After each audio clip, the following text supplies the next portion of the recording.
If you remember in my previous video, I mentioned the unreleased M4 mouse from Keychron. Unfortunately, it seems that Keychron decided not to release it after all. The landing page for the M4 is gone and it's a no-show on the market. However, they surprised us with the release of the Keychron M1 Wireless, seemingly out of nowhere. The thing is with this mouse, it's essentially the M3 with 2 extra buttons, but aesthetically not as pleasing.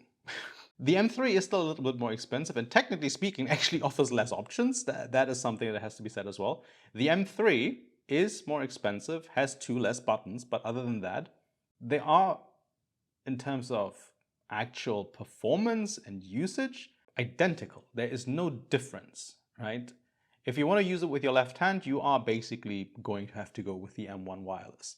But if you're right-handed, seriously, $5? Not even? It's not really good enough of a reason for me to choose the M1 Wireless over the M3 if I had to make a choice, right?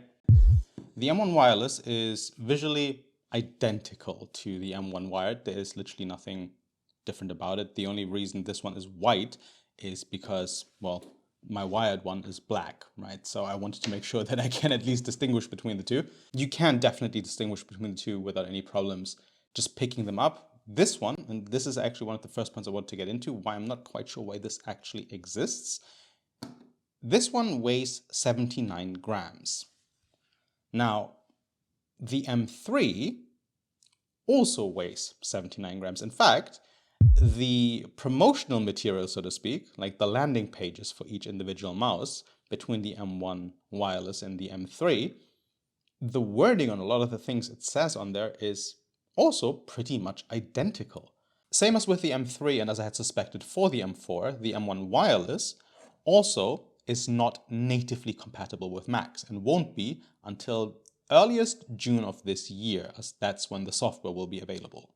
Until then, the only way to customize your experience with this mouse will be with the Windows software. And what is actually interesting about this one, the RGB setting actually seems to be correct here.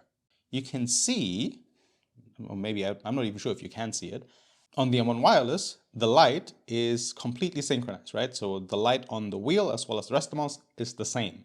As for the M1 Wired, it's not, and that's something that's kind of annoyed me the entire time. Just looking at it, well, for the most part, I'm using it like this, right? So I'm not really looking at it. But when you look at it, it kind of bothered me. And you can't really sync it up either. You can change everything, like, right? If I change the RGB settings with the button here, then you can see that, well, something changes, right? Again, I'm not sure if it's really visible on the camera. However, the scroll wheel never actually changes no matter what you do here. It always stays exactly the same, right? Unless you turn it off.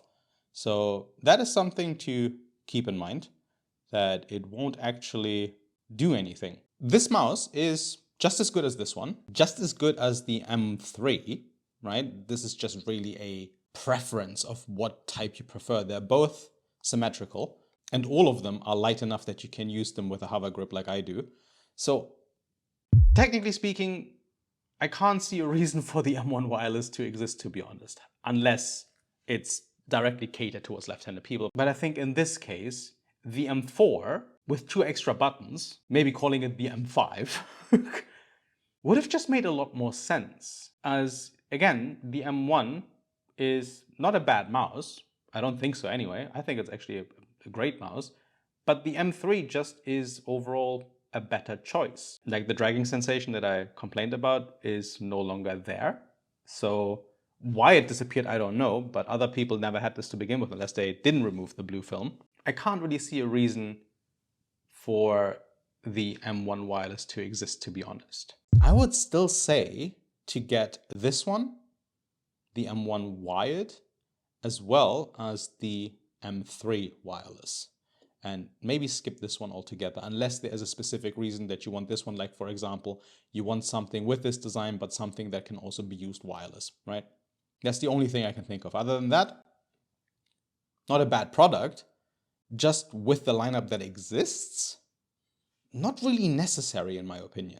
That's pretty much all I have for today though. Let me know in the comments if you had any chance to try out the new M1 wireless, or if you had any chance to try out any of the Keychron mice so far.